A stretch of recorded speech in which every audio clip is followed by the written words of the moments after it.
اگر آپ اس ملک کو حقیقی طور پہ آزاد کرنا چاہتے ہیں تو آپ سب کو قربانیاں دینی پڑیں گی۔ کبھی بھی آزادی قربانیوں کے بغیر نہیں ملتی۔ جو چھوٹا سا طبقہ قبضہ کر کے بیٹھ جاتا ہے، اگر آپ کا کسی کا خیال ہے کہ یہ جو قبضہ گروپ آرام سے چھوڑ کے چلا جائے گا، غلط فہمی میں نہ رہے۔ آزادی کے لیے قربانی اور جدوجہد دینی پڑتی ہے۔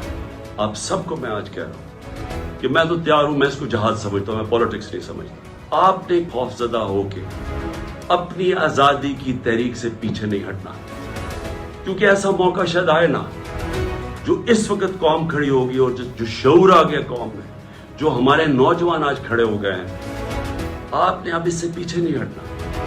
یہ تحریک ادھر پہنچے گی جدھر ہم اپنے آپ کو ایسے ایک وہ پاکستان بنے گا جدھر ہمیں کوئی خوف نہیں ہوگا کہ ہمارے اوپر کوئی ظلم کر سکے۔